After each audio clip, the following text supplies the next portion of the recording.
মন্দিরে এসে গেছি। এখানে মায়ের কণ্ঠ ছিল।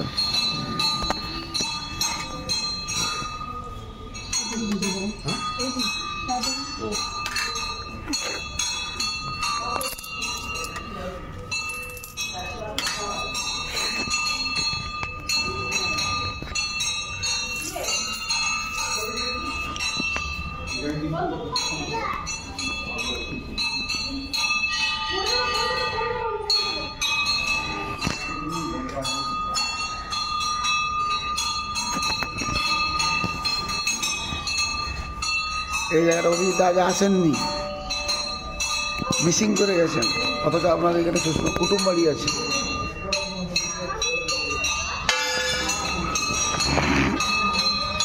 বটগাছটা কি ফ্যান্টাস্টিক। সামনে বটগাছটার কাছে, এই বটগাছটার কাছে দারুণ ফ্যান্টাস্টিক বটগাছ।